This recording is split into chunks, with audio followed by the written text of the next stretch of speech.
So let's start now. Ethics, code of ethics. How many standards? 7. So we'll go standard by standard. Along with the mnemonics, we'll remember. Standard 1, Kim square. 1A, knowledge of the law. 1B, independence and objectivity. 1C, misrepresentation. 1D, misconduct. Okay. Now knowledge of the law mein, what was the underlying message? Ignorance of law is no excuse. You have to follow that law where you are located, or where your clients are located, or CFA Institute Code and Standards, whichever is the strictest. Okay. Standard 1B, independence and objectivity. Do you have to let biases affect your decision making? No, you have to be absolutely objective in whatever you do. Okay. The moment you feel that there is something affecting your independence, you should disassociate yourself from such activities. Now gifts and all we had discussed in this. Whenever a client is offering a gift to me, should I inform my employer? Yes. Before accepting, I should inform the employer. And moreover, if the gift is offered prior to me delivering the performance, I should definitely inform my employer and seek my employer's permission. If employer allows, it is okay. Otherwise, no. Once I have delivered the performance, and after that the client has given me a gift, I can accept it and can inform my employer post acceptance. Okay. So you understand the difference between the two. And token gifts are okay to accept. Token gifts like a pen or personalized notebook or personalized watch, wall clock, whatever. That is okay. You don't need employer's permission for that, because that is not significantly going to affect your independence. Okay. 1C, misrepresentation. Basically, don't fool your clients and prospective clients or past clients. Now, when I talk about standards, whatever standards we discuss are equally applicable to current clients, to past clients, and to prospective clients. Now just let me deviate a bit, and this may sound absurd, but standard 5C, record retention. Now there was a prospective client, matlab possibility of that person turning into a client. I gave some recommendation on a stock and that person did not become my client thereafter. Now if you think logically, then you shouldn't be maintaining the records pertaining to that recommendation, because he's not your client. Prospective client, he was going to become your client, but he did not become. Still you have to maintain the records, because what do standards say? The standards, as much as are applicable to current clients, will be applicable to past and prospective clients equally. So however absurd it may sound, but yes, you have to maintain the records. Okay, even though he or she did not turn into your client. I hope I make myself clear. Okay. 1C, misrepresentation. In what other ways you could misrepresent? See, the points which we had discussed in 1C, misrepresentation, more or less the same points are applicable in 3D, performance presentation. You don't consider the financial sophistication of the audience to whom performance is presented. You exclude terminated accounts. Is it okay to exclude terminated accounts from your performance history? Never. You don't do an apples to apples comparison. You are managing your client's money and investing in mid caps, and you are comparing the performance against the large cap benchmark. That again is a misrepresentation. Clients may not be aware what you are doing, but you are in a fiduciary capacity. Manage the client's money in a way that you would manage your own money. So never fool the clients like this. Okay. And standard 1D, misconduct. Here we had discussed two types: criminal offense, civil offense. See, anything done in the course of your professional activities, any wrongdoing is definitely a misconduct. But anything done in your personal life, as long as it is a criminal offense, it will be booked under 1D, misconduct. But as long as it is a civil offense, then you won't call it a misconduct under 1D.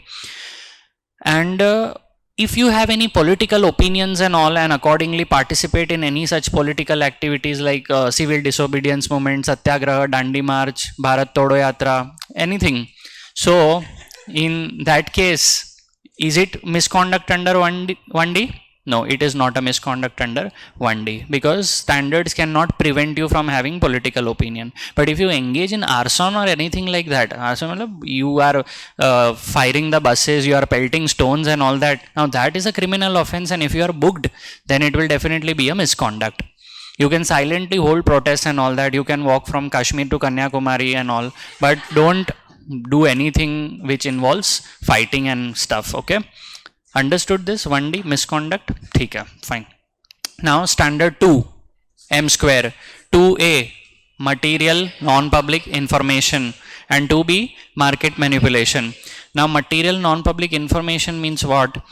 Do not act or cause others to act on sensitive insider information. Okay, private information pe you cannot act unless the information becomes public. Now you have to wait until the time the information becomes public. Now for example, today I get some private info, I wait for 2 days and then I act on it. What is the guarantee that in 2 days it will become public? Is there any guarantee? No, right? So please wait for it to become public officially, then you can act on that information. A thief, you are a thief if you yourself commit a theft, but if you cause others, help others to commit a theft, then also you are a thief. So similarly, the same logic applies to standard 2A material non-public info, right? Okay. Standard 2B market manipulation. Mosaic theory, very important. Thanks for the reminder. Mosaic theory means what?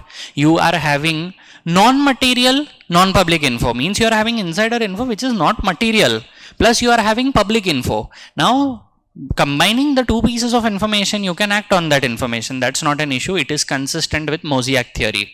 I repeat, non-material, non-public info. Non-material means not so important. Non-public info plus public info you are having, you can act on that. That is in line with Mosaic theory. Okay. Standard 2B market manipulation. Now, in order to be a violation of standard 2B market manipulation, what is important? Intent to mislead. If you have the intentions to mislead, say for example, I am having shares, I am unable to liquidate the shares, I float 2 shell companies and I keep on buying and selling the shares between those 2 companies. Now what sense the market will get? Oh, there's so much of liquidity and stuff, but ultimately it's me who is manipulating the market in order to convince people into buying those shares, because right now no one is buying. So that's not okay. So these 2 standards, only 2 standards pertaining, 2 substandards pertaining to standard 2. Okay. Now standard 3. Standard 3, I had told you a storyline to remember. I was loyal. So standard 3 is loyalty. So I became fair. Standard 3B, fair dealing. Because I became fair, I wore a suit. Standard 3C, suitability. Now what do I do after wearing a suit?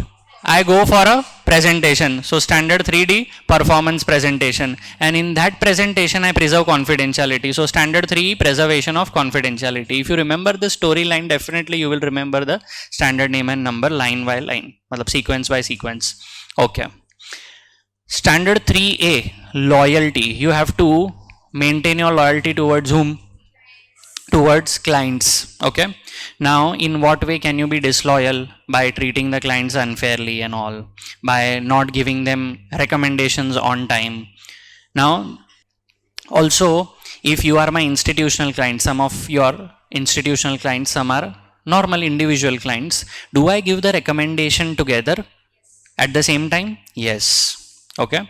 So if not, then it will be a violation. Recommendation always has to be given at the same time.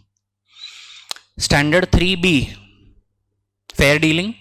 Fair dealing mein, again I repeat this point, recommendation should be given to all categories of clients at the same time. Then later on, if I call my institutional clients and discuss with them in more detail about the recommendation, then it is okay. But provided it is okay if initially I had disclosed different levels of service.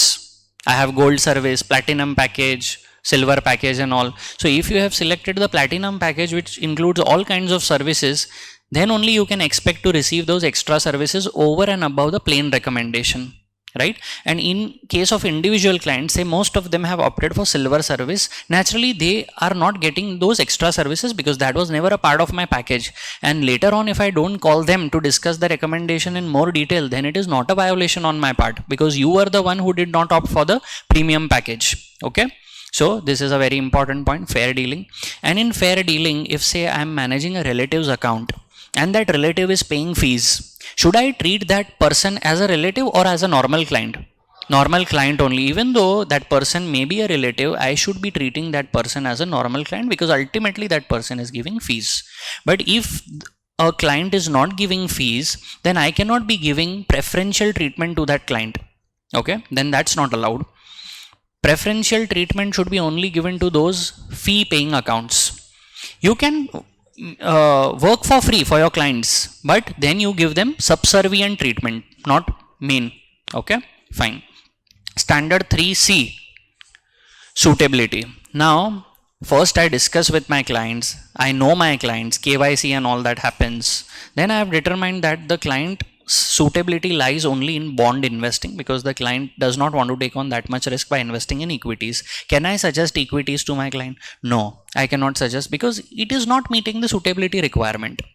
At max, whenever we sit to review the IPS, I can tell my client, now see, now your wealth has increased and all, you now are in a position to take on more risk and all, and that too if the client agrees and the IPS is updated, then I can give those recommendations pertaining to equity. But unless and until IPS doesn't allow, I also cannot be giving any such recommendations. Now I had told you one case where the client is a bond investor, wants to invest only in fixed income securities, comes to me suddenly one day and forces me to buy equities on his behalf.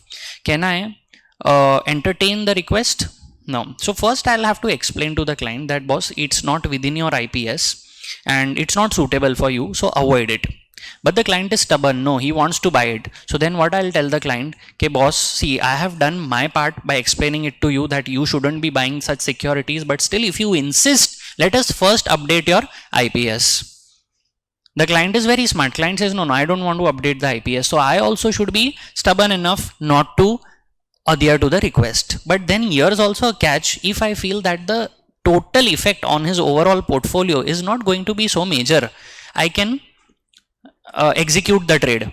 But then that has to be on records that it is executed on client's request. Okay. Suo moto, I cannot be doing anything on my part. It has to be on records. Everything has to be on records. Are oral records okay? Compulsory written records, because oral record is no proof. Written records it can be on paper, on email, whatever. Fine. On message, on recorded line, telephonic conversation, that also is considered to be a record. Fine. Okay. But now the client is having certain demands which are not meeting the IPS of the client's IPS requirements. The client is a fixed income investor telling me to invest in equities. Initially I explained to my clients, okay boss, it is not suitable for you. Still the client insists, and then first I tell the client, okay, I am okay to execute this trade provided you are ready to update the IPS. Client is not agreeing for that also. Then I see that the effect, if I take this equity trade, then the effect on his total portfolio is going to be massive. Then I should refuse to execute the trade. I should refuse. What if the client leaves me? I should let him go. Let him or her go. Okay, and move on. I'll get another client. Okay, but tum kabhi fasna mat. Fine. Standard 3D, performance presentation, more or less aligns with standard 1C, misrepresentation. Okay, fine. The same points which I had discussed in 1C were the ones I had discussed in 3D, which equity valuation. So if I invest in private securities for my clients, private company shares, unlisted shares basically, is price readily available? No. I will have to find out the price using some valuation methods. Now, knowing the fact that in that case DCF and more particularly DDM, dividend discount model, was more suitable to value that security, but I used say for example asset based valuation. That's another method of valuation.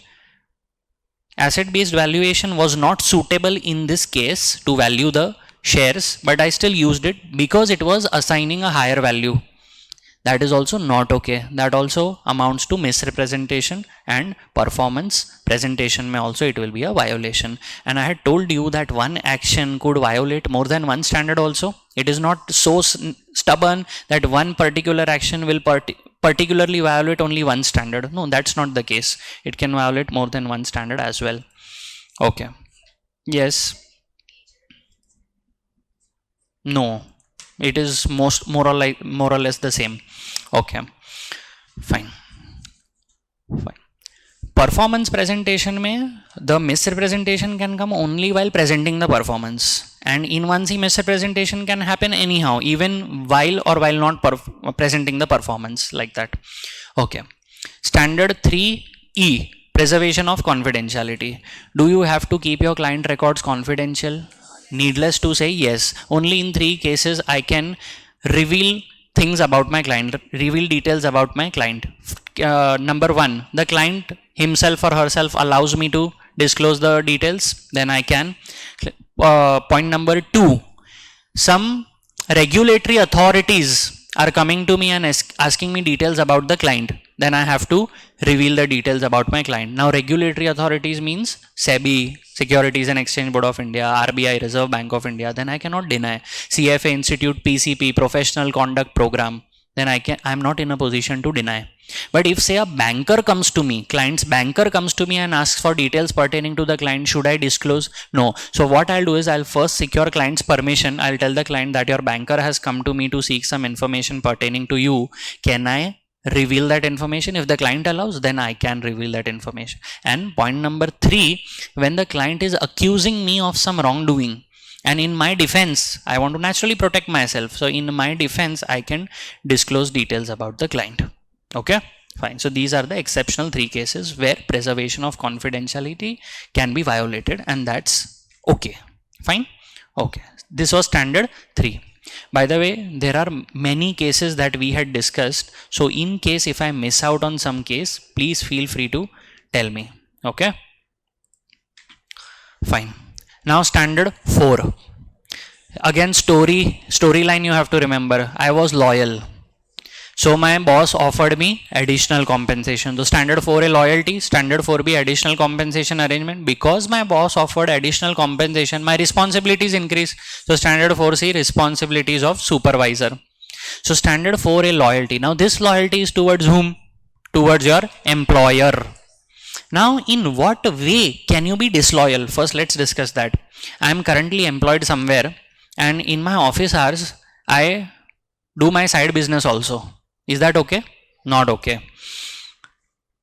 During my free time, on weekends and all, if I do my side business, is that okay? That is okay. That is not a violation on standard 4A loyalty, but that may amount to violation under standard 4B additional compensation arrangement if I have not sought my boss's approval. If my boss approves and I do that side hustle, then it is okay. And if my boss approves and if I do that side hustle during business hours also, then also it is okay, as long as it is approved by the boss. But see guys, right now I'm working somewhere and it's a very toxic work environment. I want to leave. And on weekends, when I have officially off, I do preparatory work. I meet with lawyers, brokers and all, because I want to set up my new business. Is preparatory work a violation of standard 4A? No, preparatory work is allowed. Okay. Also, I had given you an example that you are my current clients. I'm working somewhere. But now I tend to solicit my current clients and tell them that I am starting my new business. You shift your portfolio to my new firm. That is causing harm to my employer. So that will be a violation of standard 4A loyalty. But I do not solicit you guys and I leave my job and I set up my new business, fund management business. And I happen to meet you somewhere accidentally and all. Can I then tell you that I have started my new business? If you want, you may avail my services and all? Yes. Because see, I did not steal the client records and contacted you. I accidentally happened to meet you somewhere and I contacted you and I told you about my services.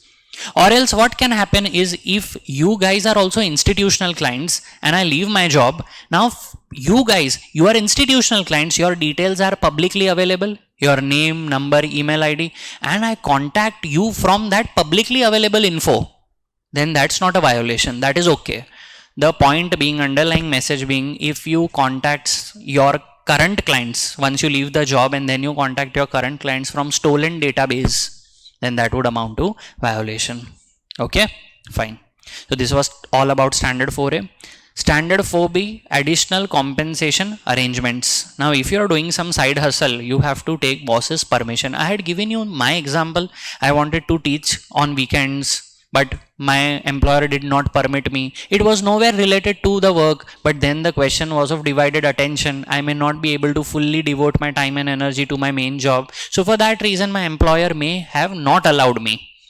So whenever you are undertaking any additional compensation arrangements, always have written approval prior to that. Okay, fine. But if you are doing something side hustle for free, do you need any permission? No. Then in that case, you do not need any permission because you are not obligated to that party to whom you are providing services for free.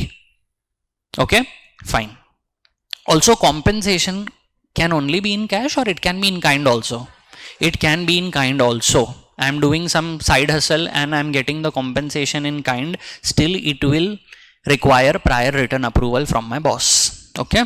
Fine. So this was standard 4B. Standard 4C, responsibilities of supervisor. Now I am the head of a particular division. Now I am not able to manage such big business, so I appoint people under me. So I am called the supervisor. Now whatever wrongdoing happens by my subordinates, who will be held liable? I will be held liable. So it is my duty to ensure that I train the subordinates properly and I make sure that they do not commit any frauds. But if they commit any frauds despite my best efforts, then there will be an investigation, and if it is proven in the investigation that I myself as a supervisor was negligent in overseeing their work, then I'll be held liable. But if I can prove that despite my best efforts, they were such masterminds that they committed fraud, so then in that case I can be excused, I can be exonerated. Okay, fine. I hope you got the point. Okay. Supervisory responsibilities, there was one special point here. I have been offered supervisory responsibilities, and what happens is I see that basic procedures and compliance policies are not in place in office, so chances of fraud are very high. Should I accept supervisory responsibilities? No, I should refuse to accept supervisory responsibilities, because tomorrow if something wrong happens, I'll be booked. I'll be held liable. So first I have to decline in writing to accept the supervisory responsibility. I'll tell my boss, my ultimate boss, that please ensure such basic compliance policies and procedures are in place. Once they are in place, I'll be happy to accept the supervisory responsibilities. Also, as a supervisor, if I'm seeing that something wrong is happening within the organization, should I stay quiet? No, I should go and inform the legal counsel that something is going wrong which I'm not liking. As a responsibility, I have to go and tell the legal counsel. Now, legal counsel does nothing about it. So what is the best I can do? Resign. Okay, directly never resign. First, always inform the legal counsel or those directly involved in committing the fraud. Tell them the side effects of committing frauds and stuff. But if they still continue, at best what you can do, resign. Okay, fine. That was all about standard 4. Standard 5, Dilli chalo re. Okay, 5A, diligence and reasonable basis. Chalo C. 5B, communication with clients and prospective clients. 5C, record retention. Okay, diligence and reasonable basis. Now if my clients ask me that on what basis have you given the recommendation to buy this stock, can I answer Telegram tips? No. Then what have you appointed me for? Okay, so I should be having a reasonable basis before recommending any security, proper reasoning, justification for everything. I may not be able to answer all your questions. I can seek some time from you and get back to you, but I should be having an answer. Also, I was very busy, so I couldn't do the research myself. I have assigned the research work to some agency, and that agency has performed the research on that equity share. And I'm buying those equity shares for you. Can I blindly rely on that agency's report? No, I have to perform my own diligence also. Just because I have outsourced the work doesn't mean that I can, rely on it blindly. Okay. So this was about standard 5A, diligence and reasonable basis. Standard 5B, communication with clients and prospective clients. Separate facts from opinion. This was the underlying message of 5B. State a fact as a fact, state an opinion as an opinion. But if you state an opinion as a fact, the client believes you and will act in accordance with that and may face some losses. So please. Also, is past return of the market any guarantee of the future? No. So I cannot be making such a statement that in the last 4 years on an average Nifty has delivered 10%. So my clients, you can invest in Nifty Bs, you will get 10% returns for sure in the future. I cannot be making such a statement. I have to be very clear in my communication. Also, before you guys are my clients, I mean, at the stage where you are my prospective clients, I should be telling you in detail about the method that I follow to pick up securities. Maybe technical analysis or fundamental analysis or quantitative analysis. I should make you familiar with my investment style. Only once you are comfortable with my investment style, naturally then only you would become my clients. Suddenly I plan to change my investment style from quantitative analysis to technical analysis, then I should be informing my clients beforehand. If you are still comfortable staying with me, then you stay with me. But if you are not comfortable with technical style of investing, then you may withdraw your funds, like that. So that's the reason I have to communicate. Also, while communicating things with my client, do I have to state only the good forecast or do I have to state the negative forecast also? So if I am recommending a particular share, say Hindustan Unilever, in my research report I have given all the projections. If the revenue appreciates by 10% in the future, 15%, 20%, I have done a proper scenario analysis. Still this will be a violation because I am only considering the case where revenue is increasing. I have nowhere included a scenario where revenue, if reduces, then what could be the effect on share price. So I have to provide a complete picture to my clients. So that is what was standard 5B. Standard 5C, record retention. Records have to be maintained as per your firm's policies, but if your firm policy is silent, then you have to maintain the records for at least 7 years, right? Okay, fine. So this is a number that you have to remember, standard 5C, record retention. Also, I just remembered one point pertaining to standard 1C, misrepresentation. If you take, say for example, a particular chart or bar graph or something in your research report and you have copied it from somewhere, what about credits? Should you give credits? Yeah, you should give credits only when it is taken from some private source. But if it is taken from some public source, say RBI website or SEBI website, then if you don't give credits, then it is okay because that info is publicly available. So this is again a very important point pertaining to standard 1C, misrepresentation. Okay, fine. Plagiarism is not allowed. So 5 standards we have completed. Standard 6, this pre-re, this pre-re, this disclosure of conflict, standard 6A, priority of transactions 6B, and re referral fees 6C. Standard 6A, disclosure of conflicts. I have been asked to write a research report, and the company on which I have been asked to write a research report, my dad is the managing director there. Can I write the research report? I can, provided my boss approves it, because there is an inherent conflict of interest. I may be tempted to write a good research report just because my dad is the managing director. So I have to disclose this conflict of interest to my boss. If my boss approves it, then I can write the research report. But in the research report, it has to be clearly mentioned that the author's relative is holding such position in the company. Okay. Now your relatives means only blood relatives. Your brother-in-law, is he your blood relative? No. So in that case, there is no question of conflict of interest. Also, such people where you are asked to write a research report about a company and your blood relatives are holding key positions, then you have to disclose it. But if they are mere employees, then you may not need to disclose it. Or if they have done some summer internships or winter internships or spring internships, then you don't need to mention. Okay, fine.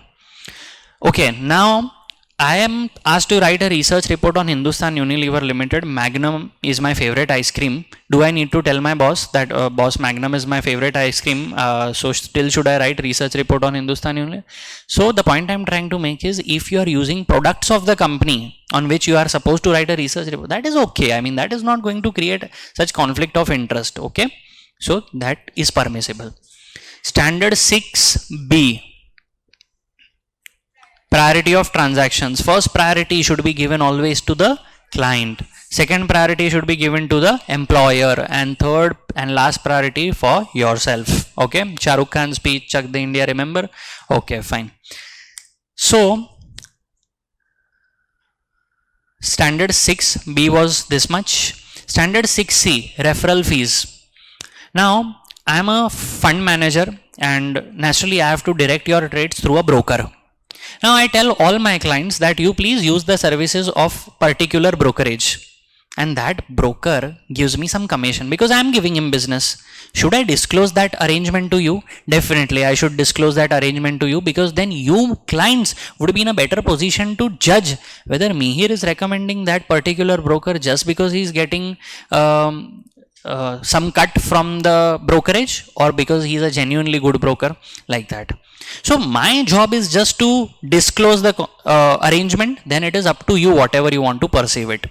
But generally speaking, which kind of broker should I recommend to my clients? The one which offers the lowest fees or the best execution? Best execution, best quality always over money. If it is best execution plus at the same time low fees, then to nothing like it, yaar. Just like our coaching. Okay, best execution plus low fees. Fine. I hope you understood this point. Okay. 6C referral fees clear. Okay. Standard 7A. Do anything but don't disclose anything pertaining to your exam paper. Now I have appeared for CFA level 1, and in excitement I tell my friends that there were so many questions on inventory, but there were no questions on income taxes. There was no single question asked on standard 3A loyalty. Is it okay if I disclose all this? It is a violation of standard 7A. But can I disclose about the difficulty of the exams? The exam was very difficult. The questions were very lengthy and all. Yes, that I can disclose, because if I disclose such things, the audience won't get any idea as regards to what was the content tested on the exam. So I can make just such general comments. Okay. Now, those who have registered for an upcoming exam, can you all call yourself CFA candidates? Yes. But if you have not registered, please don't be in a hurry to call yourself CFA candidates. You guys are not CFA candidates. Understand that.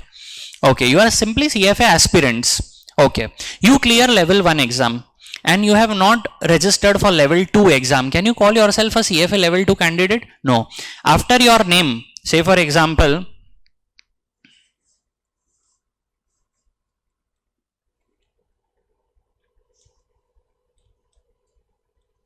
you write like this, because you just cannot wait to complete all 3 levels. Partial designation, is it allowed? Not at all allowed. But if you want to mention as a statement on your resume that you have cleared first level, is it allowed? Definitely, that's allowed. Okay, fine. If you want to rant about the CFA Institute, that CFA Institute is charging such high fees, and the study material also is not up to the mark, the exam is too difficult and all that, can you rant? Yes, that is allowed. You can rant. Okay. But don't accuse it of some wrongdoing, otherwise the CFA Institute might file a case against you. So ranting mein all this is allowed. Too much fees, scholarship process also is not up to the mark. They are randomly giving scholarships to anyone. Deserving candidates are not getting scholarships, etc., etc. That you can rant anywhere. Fine. But don't just comment on the exams. Standard 7B. Misuse of CFA designation. Now I am a CFA. I have cleared all 3 levels. By the way, I cannot say I am a CFA. Always say I am a CFA charter holder. CFA has to be used as a noun and not as an adjective. Okay, fine.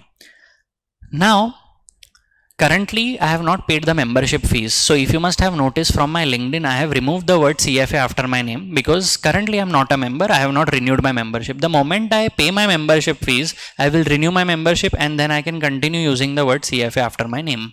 So just because I have cleared all 3 levels doesn't give me the right to use the word CFA after my name, because my membership currently is in abeyance.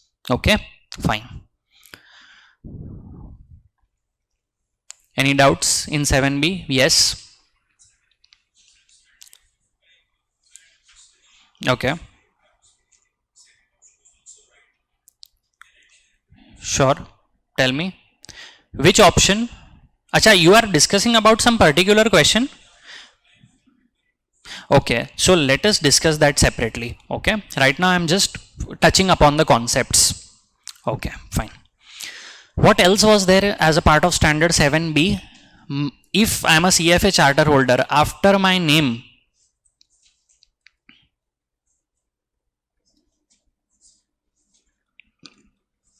can I write it like this? What's the harm? Let me write, no. Full stop. Now it has to be standardization, because then I had told you what extreme possibilities are there. Okay. Okay. Is this okay? Arey, you told me I can remove the full stop. I have removed the full stop. So what is the problem? It has to be in caps. I can write it only like this, provided I fulfill the charter requirements. Also, can I make a statement like this, that students, I was a charter holder at some point of time. Like 2 months back, I was a charter holder, but currently I am not. Yes, that's a fact. Currently I am not, because I have not paid the membership fees, like that. Okay. Also, there was one more point in standard 7B. Can I say that I had secured all world first rank in CFA level 1?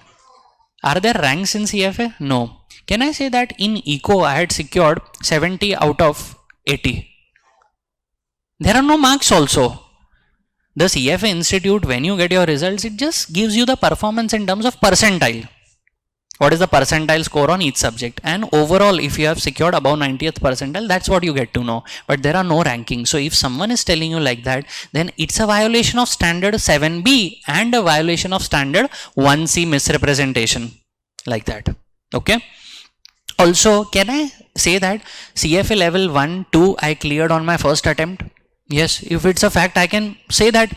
Can I say that because I am a CFA charter holder, I have superior abilities compared to others? No, never put CFA on a pedestal like this. But can I say that because a CFA course content is so interesting, my love for finance stems from CFA? Yes, that I can mention. It's a fact. Okay, but bada chada ke kuch bhi CFA ka nahi bolna hai. That you have to know. I passed. Now tell me if this statement is okay or not okay. I passed level 1 of the CFA exam and it had 10 subjects. I named those 10 subjects and the exam happened on one day over 5 hours. Did I disclose anything about the exam? Did I put CFA on a pedestal? No. My company hires only CFA charter holders and we have consistently delivered good performance over our competitors. Allowed. My company hires only CFA charter holders, which is why we have delivered better performance than our competitors. No, now you are implying that because you have hired CFA charter holders, you are delivering superior performance. Now this is like putting CFA on a pedestal, which will be a violation of standard 7B. So never do anything like that. So this sums up all the 7 standards. Okay. Have I missed out on any particular? Yeah, please let me know. I hope you are able to recall the 7 standards. Okay.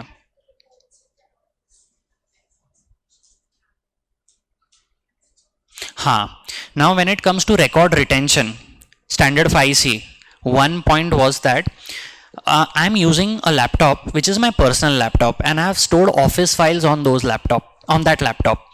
Now because it's my personal laptop, so do the office files belong to me or it is the property of employer? It is the property of employer. Okay. Once I leave the job, can I keep those files on my laptop? No. I can, provided my employer permits. You remember my example on the last day of my first job, they had called me to office. Why? Because they wanted to format my laptop. I was using my personal laptop for work and they wanted to format so that I don't carry any files with me. Confidential info and all is there in the files. So that is a point that you have to know for 5C record retention. Okay, fine. But if the employer permits, yes, then you can keep it on your laptop. Then that's not an issue. When you go for new jobs and all, and you tell the new recruiter that, you know, in your past job you have done all such work, you can mention, but do not over exaggerate that I only had performed all this work. If it is a team effort, you have to appropriately mention that it was a team effort and this is what was my contribution. Okay. Now one general point I want to make, and which is very important, say for example 5 analysts, 5 of us are working on a research report. Okay, and we have given a buy recommendation.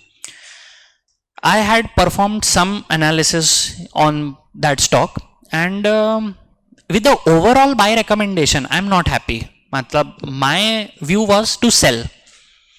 Overall buy recommendation is not my view. Now in that research report, my name is also included.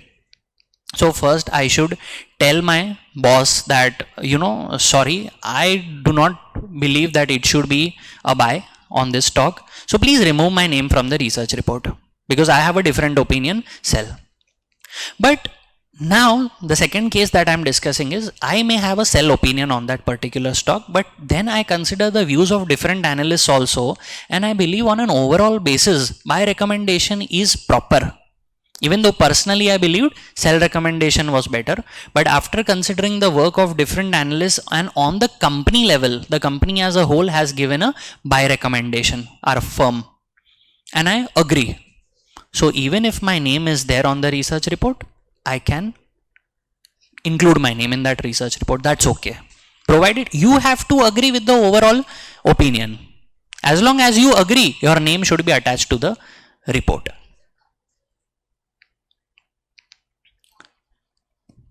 If you don't agree, then you have to disassociate from the that report. You don't have to attach your name to that report, because then there's an implicit yeah, you have also agreed to the opinion, like that. So disassociate. Now research report has been given to the clients. My name has been included despite me telling the employer that remove my name, it is still. So then I should be giving a notice. Publicly I should be announcing that despite telling the employer my name was not removed, but please don't consider that as my opinion. I have to be bold and mention that. Okay. Now these are the points that once you solve more and more questions, you would know all such points. On a plain reading, you may not be able to find such points anywhere. Okay. So please, in ethics, the more questions you solve, I had told you to solve ethics every day. Ethics is one such subject which has to be solved every day, because ethics is the same across all three levels. Same, I mean literally the same across all three levels, ethics. So the more questions you solve, the more cases you would come across, the more conceptual clarity you will have, and the better you would be at solving questions. Yes.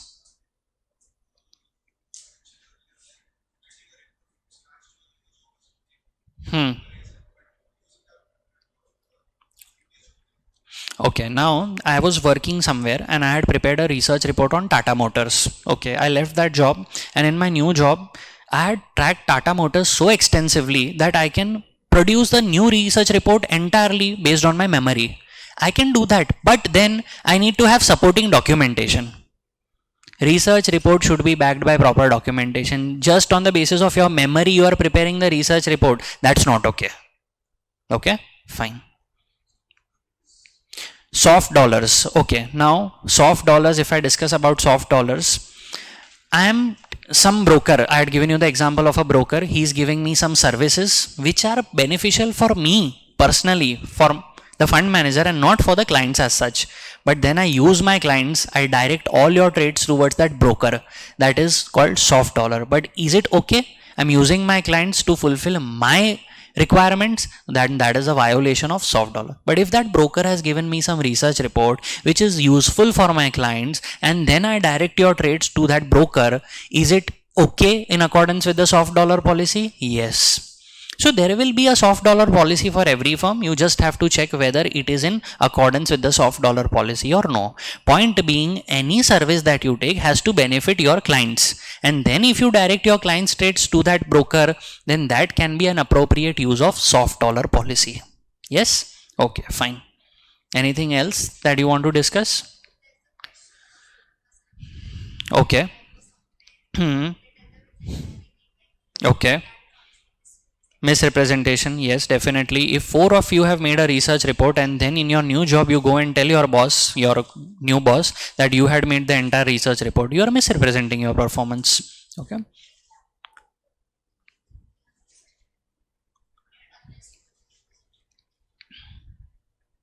No, so then what you are discussing falls under that category. Say for example, 3 of us have prepared a research report. Okay. And no, so let's take a case where 3 of us have prepared different research reports. You have prepared on Tata Motors, you have prepared on Sun Pharma, I have prepared on Patanjali. Okay. Now my boss tells me that since Niyati has left the job and you were covering Tata Motors, now the responsibility of Tata Motors coverage falls on me. I prepare the research report, I update the reports and all that stuff, and I don't give credit to Niyati. Is it okay if I don't give credit to her? Yes, it is okay, because she has left the job. Had she been my colleague, I would have to give credit to her. As long as she is your colleague, you have to give credit. If you are using her work in your research report. But if she has left the job, I don't need to give any credit, but at the same time, I need to ensure that I'm not claiming the work entirely to be my own work. you can mention like that, but never claim credit for the entire work. If you have prepared the report from scratch, then it's a different matter, you can claim credit. But here she had done all the groundwork, all that I'm doing is updating the reports periodically, then I cannot claim all the credit. And moreover, if she has not left the job, still she's there in the job, and if I'm asked to help her in the research report, then I have to give her the credit that base report has been prepared by Niyati and updation part and all is taken care of by me, like that. Still she's there in the job, na? I have to give her the credit. If I don't, then it is violation of standard 1C, misrepresentation. Okay, fine. Okay.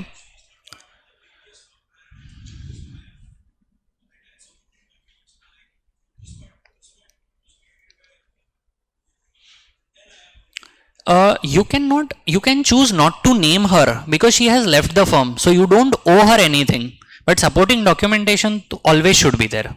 Okay, if out of generosity you are willing to name her, then that's it's up to you. But if you don't want to name her, that's also okay, but please don't claim credit yourself because you have not done that work. Are you getting my point?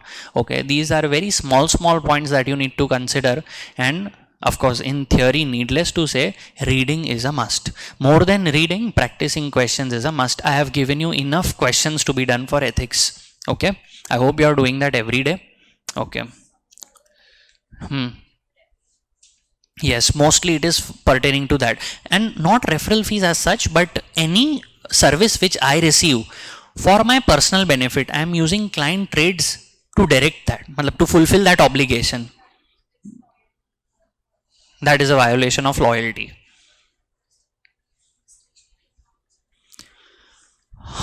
So now see, discretionary accounts and non-discretionary accounts. You know the difference? Discretionary accounts where as a fund manager I have full discretion over the client's funds. I mean, I can invest it the way I want and all that. Of course, first we had prepared the IPS, I have understood the client's requirements, and thereafter the client has given me leeway to manage the funds on my own. That is discretionary account. Non-discretionary account means what? Before taking every trade, I have to seek client's permission. Where will my true knowledge, efforts, judgment be tested?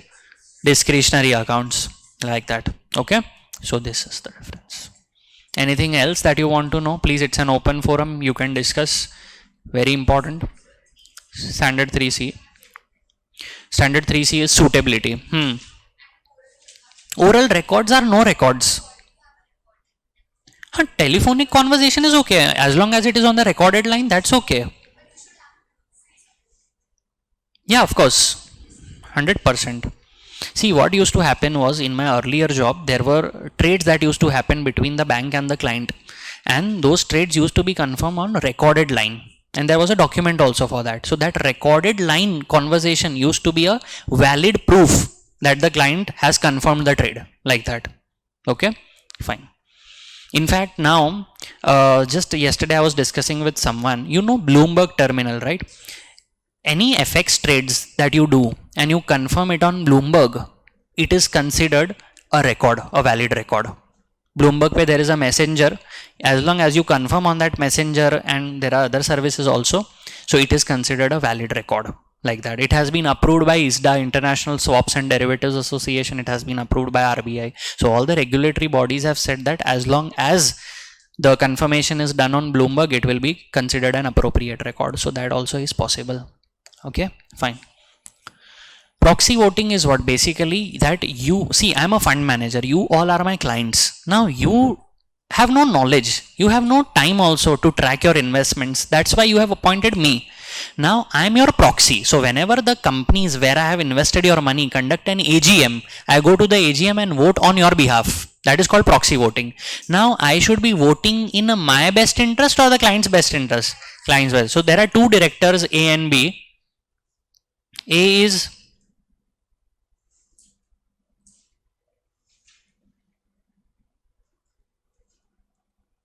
A director is fund manager's bestie, but worst director B is a very good experienced director. I should vote for whom? Director B. But if I vote for director A, then it will be a violation. Violation of standard 3A, loyalty towards clients. Clear? Okay. Anything else that you want to discuss? Please tell me. Important point, use of transport again. Now, you know, Gautam Adani had called me. He wanted me to write a research report on Adani Enterprises, but I wanted to conduct a factory visit. Now, going through normal means of transport was not possible. His factory was located on some outskirts and stuff, and he sent me his private jet to pick me up. Is it okay? Yes. Going through normal means of transport was not possible, na? So how do I go then? By road, by train, or it was not possible for me to go there. So then how do I go? I have to take that transportation services which he is providing, no? But if going there through normal means of transportation is possible, should I accept such private jet services and all? No, I should be paying for my own transportation. Okay, fine.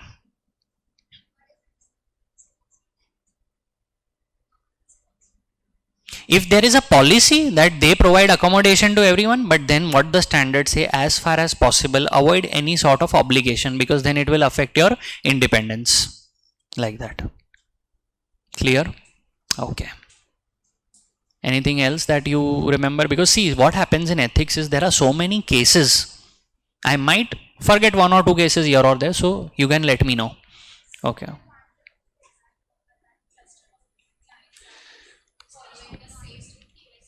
That is in case of GIPS, composite. So that I'll be discussing in GIPS. Okay. But I hope your ethics you were able to revise effectively. 100%, 100%. It would be a violation of performance presentation also. Okay. Done. 7 standards. Okay.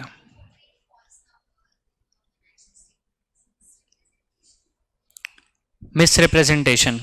Portraying false numbers in your financial statements. Misrepresentation. No, performance presentation typically would happen when as a fund manager I'm delivering performance, I'm showing my performance to my clients or prospective clients or to my ex-clients, like that. In that, if I fudge some numbers, then it would tantamount to performance presentation violation. But you are saying that company is presenting false accounts, like that. So company is not a fund manager, right? CFA Institute code and standards are applicable only to whom? Those who are involved in managing clients' money, like that. Company, is it involved in managing clients' money? Reliance Industries, is it involved in managing clients? And why would Reliance Industries follow CFA Institute? If it is a fund manager, then yes. Then only for the fund management business. Okay, fine.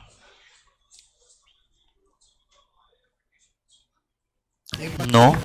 You trusted that, and moreover, if those were audited financials, you had to place your trust on that. Now you cannot be going to that level of detail to find out whether these financial statement इतना shaky नहीं हो सकता है तू.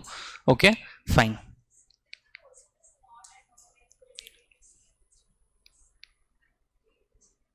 Then it would be, how can I book them under CFA Institute code and standards? If you have no affiliation with the CFA Institute, then CFA Institute has no right. Then SEBI and all will come into the picture.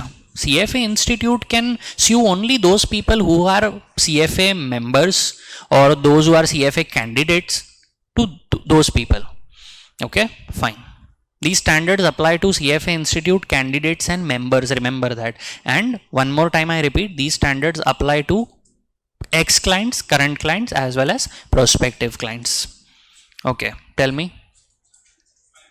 Okay. Okay.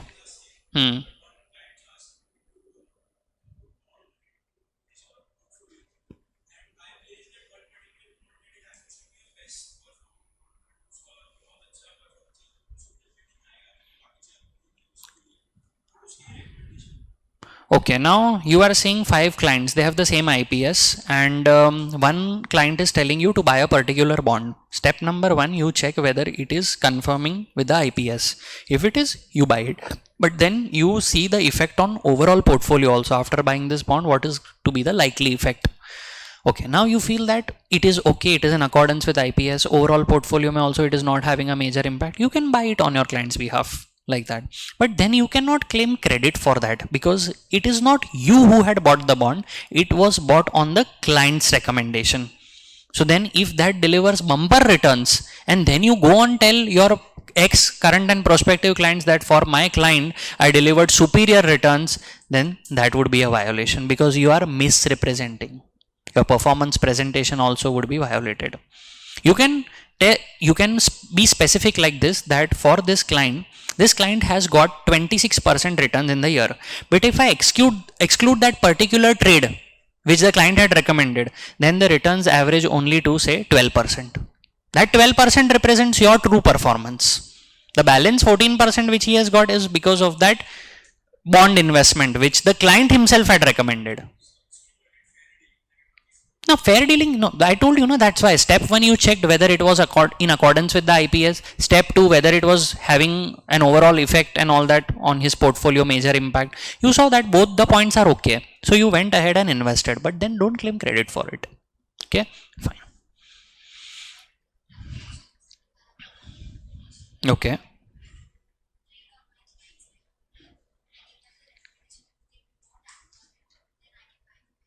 Yes, of course. After giving sufficient time to your clients, I give my clients a recommendation by recommendation. Now, by sufficient time, I mean at least 48 hours, 72 hours. Give them some time.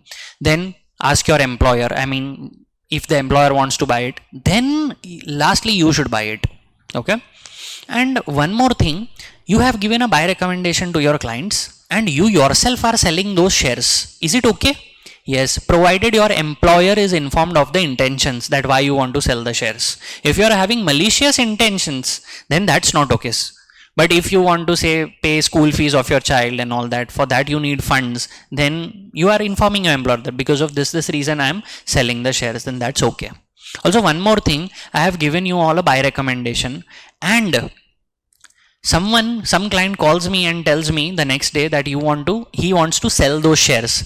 So I should be informing that client that I think you have missed that out, but yesterday itself I gave a buy recommendation. Maybe the client may not be aware of the change in recommendation, right? So it's my duty to inform the client. So that is in line with standard 3C, suitability. Okay, fine.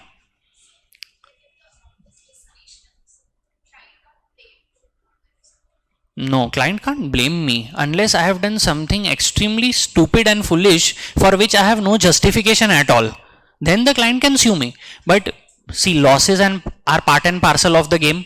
So then the client cannot sue me. If I have done everything rightfully, I am having proper records, I am having a diligence and reasonable basis for giving those recommendations. Now markets are not under my control. I may make losses.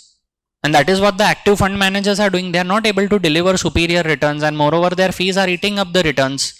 So that doesn't mean you can sue them. Okay, fine. Clear? Okay. So standard, 7 standards. Now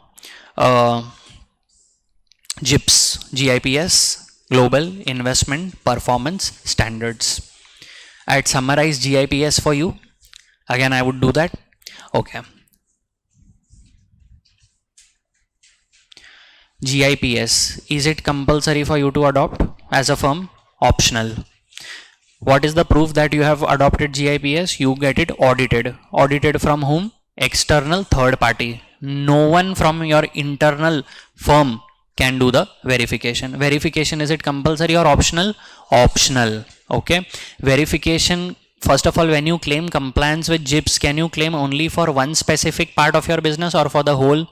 Wherever fund management or money matters are involved, you have to claim compliance with entire business. Partial compliance is no compliance. Acha chalo, you have claimed full compliance What about the verification? Verification, can it be performed only on selected parts? No, verification also, if you are choosing to perform, then it has to be on an overall basis. Partial verification also is no verification. Also, GIPS was designed to avoid what? To avoid the false performance presentation. So GIPS is closely related to standard 3D. To avoid all the shady practices of standard 3C performance presentation, GIPS were designed.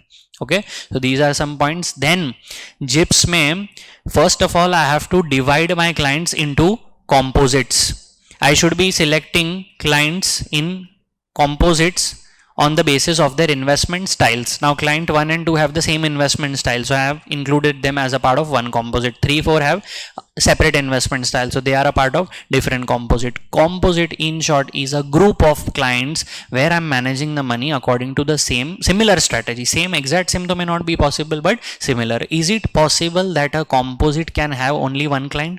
Yes, that client may be extremely unique. No other client may be having the same strategies as that client, so I can place that client in entirely different composite. Can I change the client composite in the middle of the year? No, I cannot. I had told you what was the problem. But then once the new year starts, can I change the client composite? Yes. Also, now it is my time to present the performance. Do I have to present the performance only of selected composites or all composites? All composites. And do you have to include terminated accounts also in the composite? Yes, that was the main purpose. Terminated accounts also have to be included, because then if they give me some leeway, I can easily exclude the terminated accounts, knowing that they were loss making, they will distort my performance, they will show a bad performance of mine, so I don't include them at all. So in order to avoid such shady practices, you have to include everything. Okay, fine.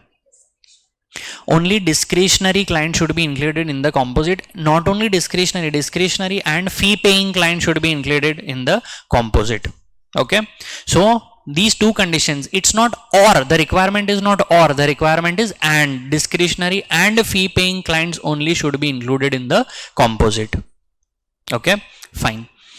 Now GIPS is applicable only to those businesses which are actively involved in managing clients' money.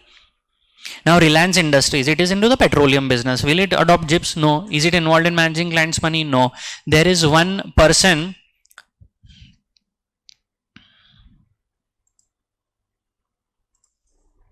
Okay. Is GIPS applicable to individuals? No. It is only applicable to firm as a whole. Okay. And that too only those who are involved in managing clients' money. So mainly buy side firms. Okay. What else? I think GIPS was this much majorly. Is there any criteria that your client has to be a client for a particular period of time, then only you can include that client in the composite? No such criteria. Now middle of the year I cannot change the composite, but if a client becomes my client, if a prospective client becomes my client during middle of the year, then I have to include that client in one of the composites.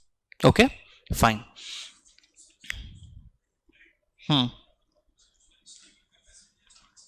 Okay. See, what happens is during middle of the year, no matter whatever the change in strategy and all, you cannot change the composite. You have to stay put in that composite. When the next year starts, you can change the client composite. Fine. Okay. That was all about GIPS, I think. GIPS was very small. So these are the points you have to know in GIPS. Okay. Fine. Now, is it the requirement of a law that the business has to comply with GIPS? No, it is optional. Had it been law requirement, then it would have been compulsory. So by claiming compliance with GIPS, you cannot go and tell people that you are compliant with the law. The law never required it. Okay. What is the benefit of adopting GIPS? My firm will have good public image, credibility and all. That is the major advantage of compliance with GIPS. As clients, you may be able to compare my firm's performance with other firm performance who are GIPS compliant, so that we report performance on a standardized basis. It brings standardization in performance presentation like that. So that's the main advantage. Clear? Okay, fine. Anything else in ethics? Fine.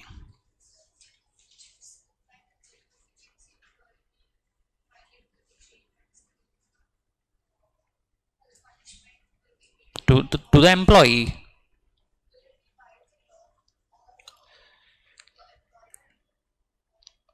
say for example, your employee, you're the boss, your employee committed some crime in the form of insider trading. Now there are SEBI regulations pertaining to insider trading. Then your employee can be booked under that. Okay. The punishment could be given by the applicable law. Okay. Fine. Clear. Okay. And I had told you the insider trading penalties are so harsh of SEBI. 25 crores or 3 times the profit made, whichever is higher. Okay. Fine. Hmm. Ah.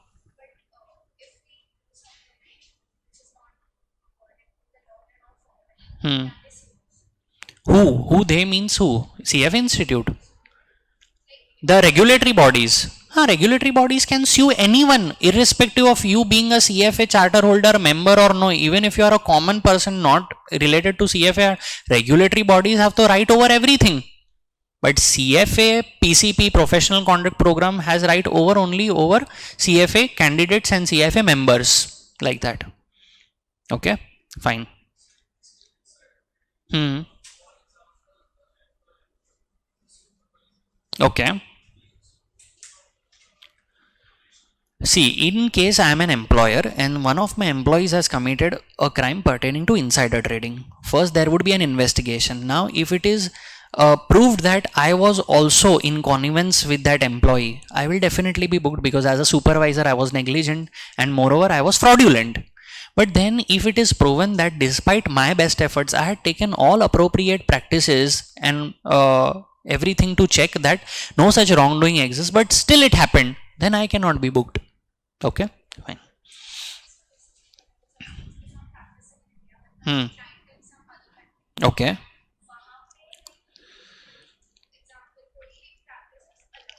Okay.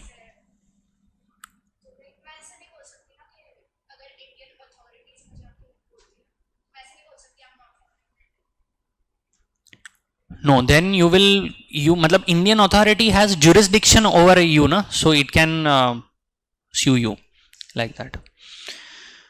So what I believe is, now see, what I believe is, this is an extreme legal matter that you are talking about. If Indian authorities, regulatory authorities have jurisdiction over that particular place, then they may be able to sue you, or you will have to look at the facts of the case, consult a good lawyer, okay, before committing any such crime. Okay, fine. Now there are so many ifs and buts here, because ultimately this relates to law. Many people ask me, says in 7A, how is it possible that if I go and tell anyone the exam questions that were disclosed, that were asked in the exam, how would the CFA Institute get to know? So unless you are caught, you are not a thief. What else can I tell them like that? But if they get to know, they can sue you. That's what is the meaning of all these standards. Okay. Huh? Yes, innocent until proven guilty. True. It's like that. No, no, I won't tell you which. I myself don't know which questions were tested on the exam. Okay, fine. I only know which questions were tested when I had given level 1, but that also I have forgotten. Even if I had remembered, I wouldn't have told you. Okay, fine. Understood this? Okay. Whistleblowing is what? If I am seeing that as a supervisor, I discussed that point, just that I did not discuss that term. If as a supervisor I'm seeing some wrongdoing in my company and I go and tell the legal counsel, that is what is whistleblowing. If I go wrong and if I don't have any basis, then they can sue. I will myself be sued. Chugli done without sufficient facts, that is not okay. Okay, fine. Yeah. Blackout periods is what? Basically, I am the director of the company. Okay. Now 14 days prior to quarterly result announcement and 14 days after the quarterly result announcement, I cannot be trading in my company share, because why? I am an insider. I will be having what? Material non-public info. Now here again I would like to bring this to your notice that I am not allowed to trade due to the blackout period. I am the company director. I will tell my friends, you buy it in your account. So the point that I'm trying to make is, it is difficult to prevent insider trading completely. You can reduce it to an extent by bringing in laws, regulations, provisions, but complete elimination would be difficult. So like that. Okay, done. Anything else? Okay, any doubts, any times, of course you can slide into my DM anytime. Fine, ठीक है. So